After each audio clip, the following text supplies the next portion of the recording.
He called the tomb guard a mannequin in a costume, laughed in front of veterans, tourists, even children. Then he crossed the line. No one is allowed to cross, straight into the guard's path. For a heartbeat, the soldier didn't move, just kept his rifle balanced like stone. But when he finally spoke, his voice cut sharper than any bayonet. What happened next left the entire plaza silent, and even the arrogant Russian who thought he knew war discovered a truth he could never forget. Before we dive into the story, where are you watching from? Let us know in the comments. And if you believe that values like honor, courage, and sacrifice still matter, join us in keeping their legacy alive. The morning at Arlington National Cemetery began with silence, the kind of silence that carries weight, not emptiness. It was a silence born from respect, layered with decades of memory. The sky was pale with early light, a faint chill in the air, the smell of wet leaves from a rain the night before. Families walked slowly along the gravel paths, some holding flowers wrapped in paper, others pushing strollers, veterans shuffling with canes or rolling quietly in wheelchairs. All of them, in their own way, had come to stand before sacrifice. At the center of the grounds, where tourists gathered with cameras but lowered their voices instinctively, stood the tomb of the unknown soldier. Its marble surface gleamed softly, a timeless reminder that freedom is often purchased by men whose names are lost to history. Guarding the tomb that morning was Sergeant Daniel Mercer. He had been awake since before dawn, polishing each button, pressing every crease, checking his rifle with practiced ritual. The uniform he wore was immaculate. Dark blue tunic, gleaming brass buttons, crisp white gloves, shoes shined so bright they mirrored the sky above. He marched with the unbroken rhythm of years of training. 21 steps down the black mat, a sharp turn, 21 steps back. Each movement was exact, each second measured. Mercer was not new to discipline. Before he had earned the right to wear the tomb guard's badge, he had been a combat infantryman. Twice he had deployed to Afghanistan, once to Kandahar, once to Helmand province. He had patrolled dusty villages, heard the whistle of mortars overhead, felt the earth shudder beneath IEDs. He had seen friends fall and carried them back under fire.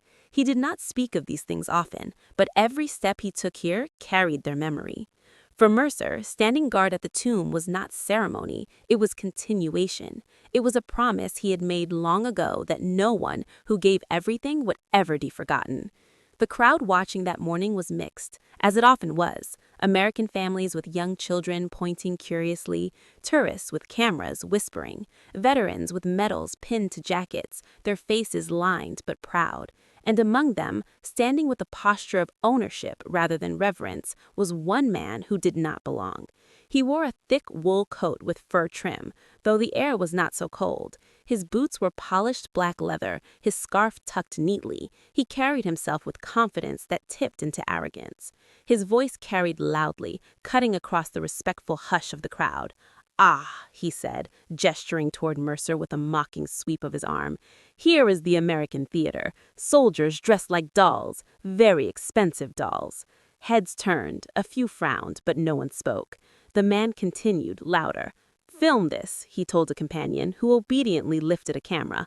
"I want people to see. In my country, soldiers train for war. Here they play games for tourists. Waste of money, waste of time." Mercer did not react. His eyes remained fixed, his pace unbroken. The Russian laughed short and sharp. "See, he does not move. He cannot move. This is not soldier. This is mannequin." In the crowd, a woman in her 70s wearing a blue jacket pinned with a gold star lowered her eyes, lips pressed tight. A veteran in a Vietnam cap muttered under his breath. The Russian's voice rose again. "My father fought in Afghanistan for the Soviet army. He bled. He carried real rifle. These men, costumes and ceremony, nothing more." A gravelly voice answered him from the side. "You don't know what you're talking about." The speaker was the veteran in the Vietnam cap, his back bent but his eyes steady. That man seen more combat than you'll ever know. The Russian sneered. "Combat? He stands like statue. Watch, he cannot stop me." And with that, he strode forward, his boots clicking across the stone, past the rope that marked the restricted zone. Gasps rippled through the crowd. A child whispered, "Daddy, he's not supposed to do that." Mercer stopped. His rifle snapped from shoulder to port arms in one smooth motion. His heel slammed down, the sound like a gunshot. His voice rang out, sharp and commanding. "Step back. You are dishonoring this ground." The Russian froze, for a heartbeat, startled, then his lips curled into a smirk. Finally, he speaks. "You tell me step back, and if I do not, you will shoot me with empty rifle. This is theater. I know this." Mercer's voice cut through him. "This weapon is real. My service is real. 3 tours, Afghanistan. I buried men who never came home. This ground is sacred. You will not cross it." The Russian scoffed, but his bravado wavered. He took another step forward, and then, before security could close the distance, another voice rose. Older, steady, a voice that carried the weight of memory. "Enough." From the crowd, an American veteran stepped forward. He leaned on a cane, his jacket patched with the insignia of the 1st Cavalry Division. His hair was silver, his face worn, his eyes piercing. "You think this is theater?" he asked the Russian, his voice low but carrying. "You think that guard is a mannequin? You don't know a damn thing." The Russian turned, smirking. "And you do, old man." The veteran's gaze was steady. "Yes, because I was there." The Russian man laughed when the veteran spoke, but there was unease beneath it now, a flicker of doubt that had not been there moments before. "You were there," he said, half sneer, half question. "Where? What could you possibly know of him?" The veteran shifted his cane, straightening as much as his back allowed. His voice carried further now, no longer just for the Russian, but for every ear in the gathered crowd. "Afghanistan, Helmand Province. It was 10 years ago. I was as a liaison, working with coalition forces. I remember a night patrol that went sideways fast. An Allied unit was ambushed in the dark, gunfire everywhere, RPGs lighting up the sky. We heard the calls for help on the radio. Not Americans, Russians, your soldiers." The Russian visitor blinked. His smirk faltered. The veteran's eyes grew distant, as if the marble plaza and bright autumn morning had melted away, replaced by the memory of another night under another sky. He spoke slower now, as if replaying it all step by step.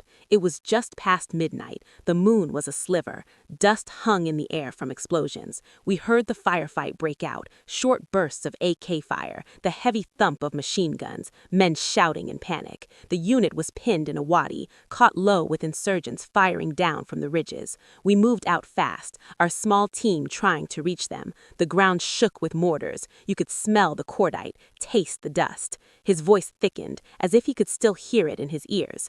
I remember seeing one of the Russian soldiers go down, chest ripped open by shrapnel. He screamed for help. And that man, the veteran pointed at Sergeant Mercer, still standing motionless in perfect discipline. He broke cover. He ran out under fire. We yelled him to stop, to wait for smoke, for cover fire. He didn't. He just went. The crowd was silent, eyes locked on the old man, every word carrying weight. Even the children seemed to hold their breath. He reached that Russian, pulled him onto his back. The kid was heavy, his gears soaked in blood. Mercer carried him across 200 yards of open ground, bullets snapping past, dirt kicking up at his heels. Every step I thought would be his last, but he never slowed. He got that boy to the evac point, threw him into the arms of the medic, and went back for another. Didn't even catch his breath.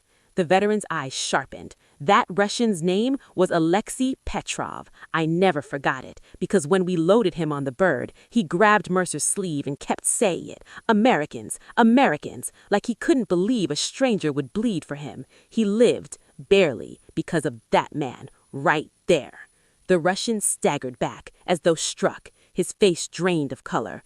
"Alexei Petrov," his voice cracked, the arrogance stripped away. "No. You cannot mean." He swallowed hard, eyes wide. "That was my friend, my closest friend. We trained together. We went through Chechnya side by side. He told me once, he said, an American saved him in Afghanistan. I laughed. I told him he was foolish to believe such things. I never thought it could be true." The veteran stepped closer, his cane firm against the stone. "It's true. I saw it with my own eyes. I can still see Mercer carrying him through that hell. That's the man you just mocked." The Russian's shoulders sagged. His voice, when it came, was no longer loud. "I mocked what I did not understand. My friend, he lived because of him, and I came here arrogant, spitting on sacrifice." The crowd was utterly silent. Even the rustle of leaves seemed to have paused. Mercer had not moved, had not broken his perfect bearing, but his voice rang out, sharp as steel. Respect is not optional here. It is earned, by blood, by sacrifice. Step back, show respect, not to me, but to all who never came home. The Russian looked at him, eyes glistening, then down at the ground. He stepped back across the rope line. Slowly, he placed a hand over his chest. His voice shook. "Forgive me. I was wrong." The old veteran nodded, his own eyes wet. He turned to the crowd. "That's why they guard this tomb. It's not theater, it's not waste, it's a promise to the unknowns, to the fallen, to every family that never got an answer. Men like Mercer make sure none of them are forgotten. Ever." The Russian bowed his head. For the first time since he had arrived, his arrogance was gone, replaced with something else.